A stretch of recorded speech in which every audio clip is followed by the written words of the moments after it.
Hello, good morning, good afternoon, or good evening, whichever time you are watching this.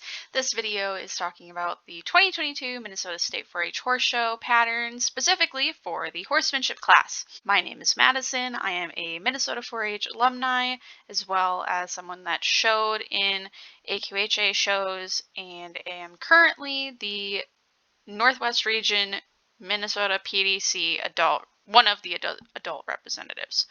What I'm going to basically be going over are the patterns, explaining how I would look at them as if I was going to be showing them myself with my horse. A lot of times I like to ask myself what are going to be the things that the judge is going to look for. So like what in the pattern is inherently more difficult or more easy, as well as what is more difficult or easy for you and your horse specifically. You should always be thinking about where you need to be and where you are going to be going. And also, in general, with anything you do with horses, you should plan to have it so you and your horse can be successful. You don't want to go into any situation where you don't plan ahead and have some outline of what you want to do. So, before you go to the warm-up pen, you should make sure you have fly spray, a brush or a rag with you, as well as all of your tack and equipment. It is, tight or fitted how it should be. Make sure nothing is loose. Check your rein ties. A lot of times people will not remember to check those, and I've had it myself where one's broken. So check your equipment before you go. All of your equipment should be clean. Make sure you have obviously your helmet for Minnesota 4-H events. Your helmet is fitted properly, and your number for Minnesota 4-H events in which you are riding, your number is required to be on both sides of your saddle pad at all times. That is so the judge can see what your number is at all times whenever you are in the pen. So let's get into the patterns. So grades 6 through 9, horsemanship patterns. This is your guys' pattern. I have the directions there on the left. If you would like, if you haven't already, I would encourage you to just kind of pause and think about, those things in the bottom left. What is going to be easy? What's going to be difficult? What are things, where should you be? And how are you going to have a plan before you go into the pen to help you and your horse be as successful as you can be? First thing, you should be ready at A. Now, because the first thing that you have to do in your pattern is jog, not a walk or back or anything, you could start a little bit before A, but only like half a horse length, 1 or 2 steps. You want to immediately off of A, ask your horse to jog.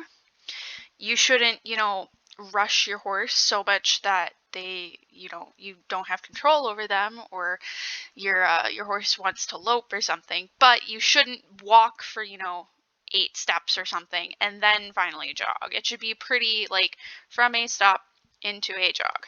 I'm going to read the directions, and then I'm going to go through and I have some things to adjust the shape that will make sense in the end, I promise. And then you're going to jog. Note a jog is not a trot. They are different. A half circle until you are between A and B. Let me get my laser pointer. Laser. Okay, so you're going to go until you're halfway in between. Notice which way you're going when you're halfway. You're not going this way. You're not going over here. You're going here in the middle. Why is my... Ta-da! Okay, now it's working.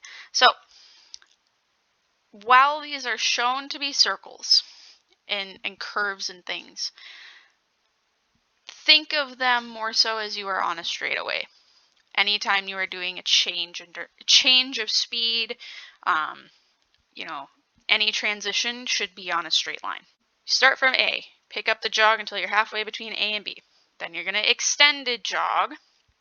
A extended jog, also not a trot that you would do in the English, but it should definitely show a lengthening of stride, an increase in pace from your jog. It is not super fast. It's not so, where it looks like your horse is in a ranch class, but it should definitely appear to be a lengthening of stride. Keep that in mind. Personally, how I ask is I would ask a little bit more with your hips and your legs. I wouldn't, if you use spurs, I wouldn't really use my spur much. If I would maybe just tap lightly, but you don't want to confuse the horse and make them think that you are asking for the lope. You go from a jog to an extended jog, you make this kind of S shape, come to the top of C. Once you get to the top of C, you're going to pick up the right lead lope, come around until you are between B and C. You're going to do a simple lead change. A simple lead change is you going from a lope or canter, whichever lead you're on. You break down to the trot. You do not walk. You do not stop. You break down from a lope or canter to a trot. You trot for 1 or 2 strides. Then you pick up the opposite lead. So you, in this situation, are going to start on the right lead. When you are a little bit before center, you're going to ask your horse to come down to the trot. You're going to make sure they trot at least a stride or 2. Then you are going to pick up the left lead and finish the rest of your half circle. Once you are between A and B, you're going to walk 2 horse lengths. If you listen to my showmanship, you already know a horse length is 4 steps. 2 horse lengths, therefore, is approximately 8 steps. You're going to go 8 steps. Then you're going to stop. You are going to back 4 steps. And then you're going to walk, I would say, to the rail, just straight, and exit. When you are done with your pattern, do not look at the judges. You don't need to look at and nod at them. They're going to be up in the bleachers kind of area anyway. So depending on where they are, you physically can't see them. So please do not try and turn and nod to your judges. Something of you to note as far as what you need to practice in your warm-up pen. You don't have any pivots in this pattern. You don't have any turn on the haunches, nothing like that. So you really need to just work on and school your transitions before you go in. And by transitions, I'm meaning your jog to extended jog, collecting that again, asking for the lope, bringing that down to a jog, asking, feel out how your horse is feeling, really get them listening. I should have maybe started with this. In horsemanship, your reins should be at a length in which you have contact, light contact, with your horse's mouth at all times. You should not go into a horsemanship pen with your reins the same length as you would in the Western Pleasure. It is not a rail class. You are going into this knowing you have to do a pattern and you have to have control over your horse at all times. So I'm going to add my little ta-da. Okay, you're probably like, Madison, you just added a bunch of crazy colored blobs and circles over our pattern, and that makes it confusing. And I completely agree. So we're going to get rid of it. What I want you to notice is now that the kind of offset curves and circles and everything are out of the way, you essentially need to pick 2 locations that you are going to come back to 2 times. And so what I mean by that is you start down at the bottom. You're going to come through at the jog. The blue is where you're going to extended jog. You're still extended jogging up to here. And then the green is where you are loping. So in both situations, when you get to this point, you are facing this wall. And when you get to this point, you are facing this wall. So if I can draw with a little pen, ta-da, you should find something to look at It can be in that Coliseum, you know, you've got everyone, all the different counties hang up their banners. You've got the little chute tunnel kind of things for people to walk, up into the bleacher area. You can pick one of those spots.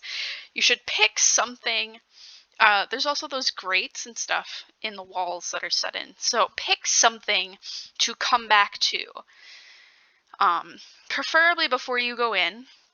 Once you know how big they've set up the pattern, go in, watch other people, see how they do it, and, you know, go in with a plan, have things picked out.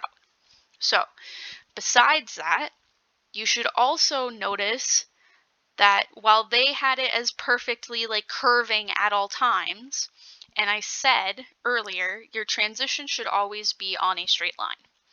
So, if you are let me grab a different color here. If you are blue, so blue means trot. So if you are dark green, and we are starting here, and you're coming along, and you need to do a simple lead change, and you come through like this, and then you need to get your lead, and then all of a sudden you're over here.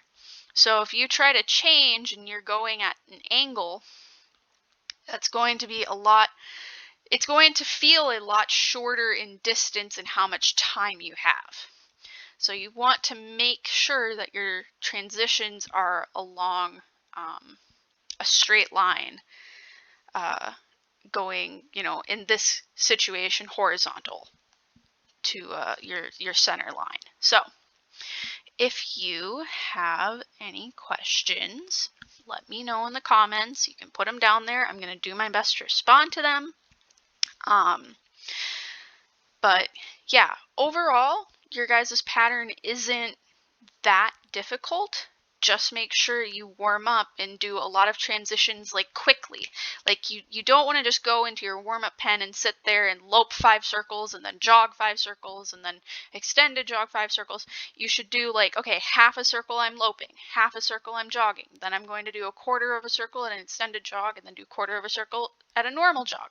Like you should be doing quick transitions to help warm you up and get your horse listening before you go in.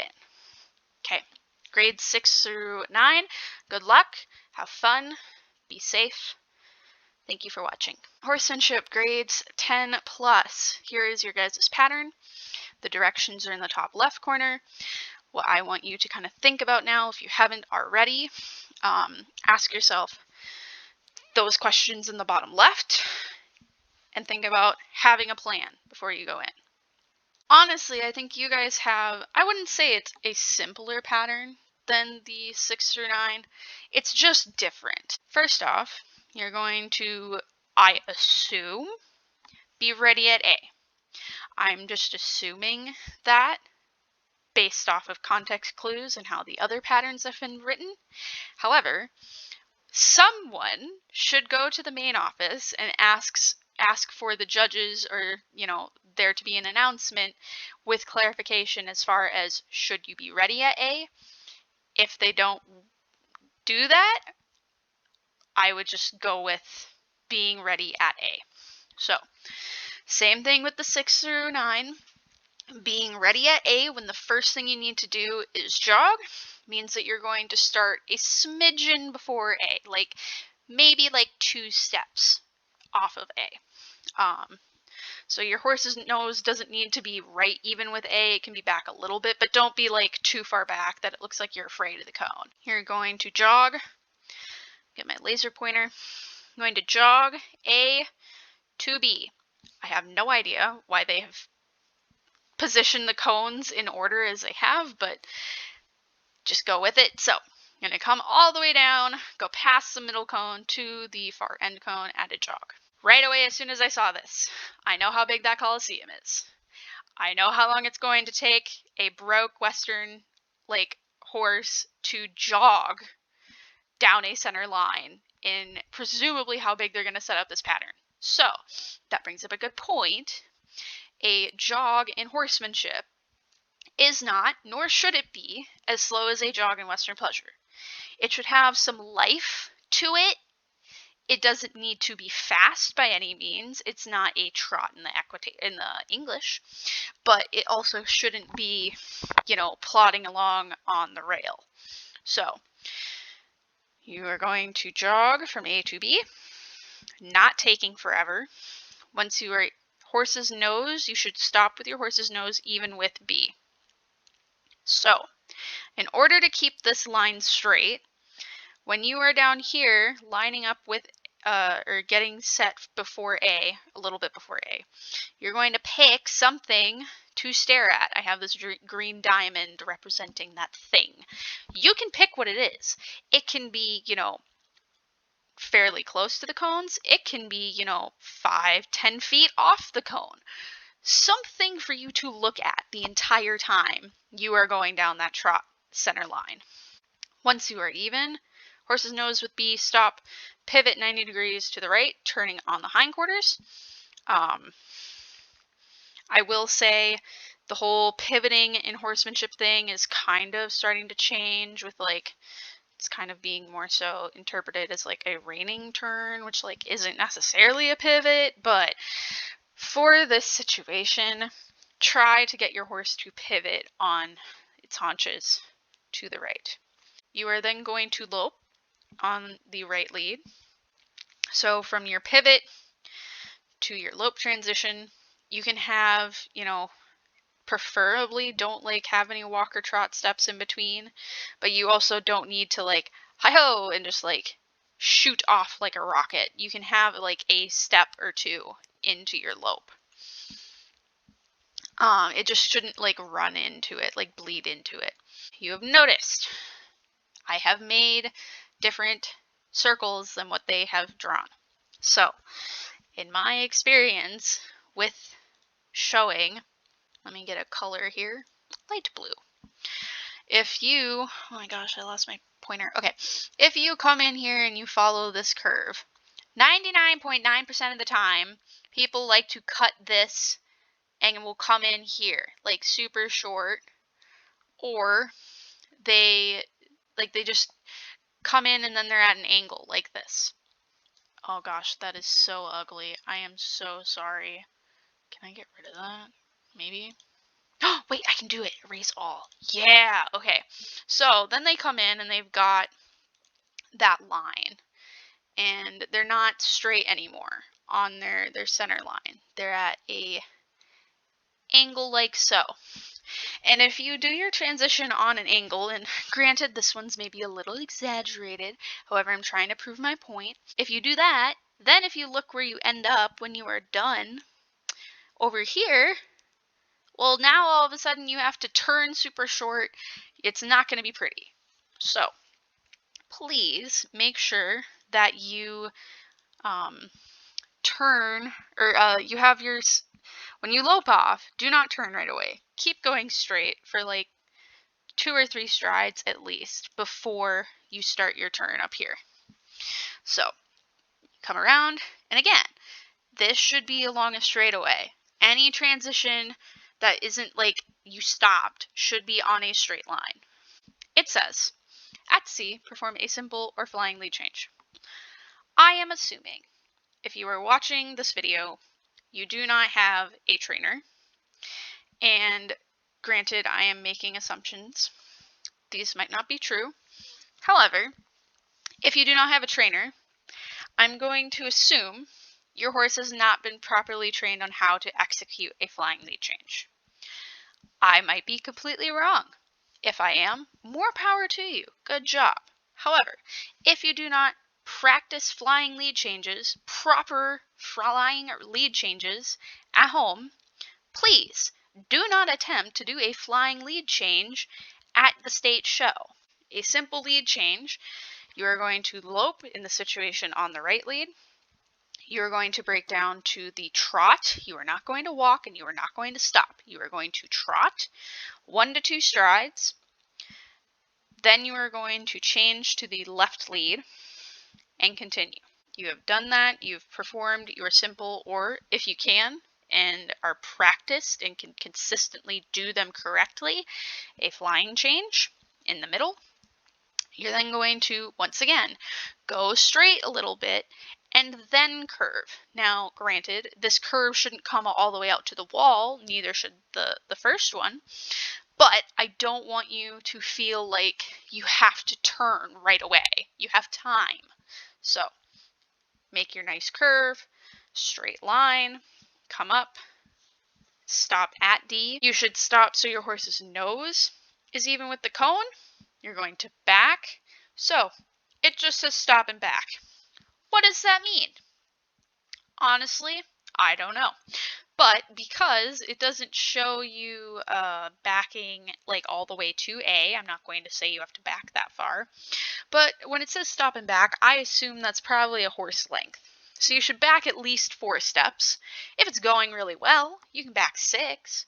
As long as it looks like you are intentionally backing your horse, whatever distance you back up is fine. But also don't, back all the way across the arena. Cool? Cool. You stop, back, you're going to pivot a full turn to the right, and then you're going to exit at the jog. Make sure that you remember to exit at the jog, because until you have gone and jogged back to the rail and have exited, assume anytime you are in the arena, the judges are judging you. Please don't forget to jog at the end, because that's going to be something that they can easily take away points as far as like placings and stuff. That is everything I have for you guys. Have fun. Don't expect your horse to do more than what you expect of them at home. Have a safe ride. When you're warming up, I would definitely practice pivoting both directions, not just to the right, to keep your horse even and responding to your leg. Definitely do practice a couple simple, or if you choose, flying lead changes before you go in. However, don't overly do them so that your horse anticipates it too much. If your horse is one that likes to anticipate things, just work a lot on changing or going from a lope to a trot, and from a trot back up into a lope. You can do that on the rail. You don't even have to work in the center of the pen if you've got a lot of people warming up at the same time. That's what I've got for you guys. Good luck to all exhibitors. That is all I have for you for the horsemanship patterns.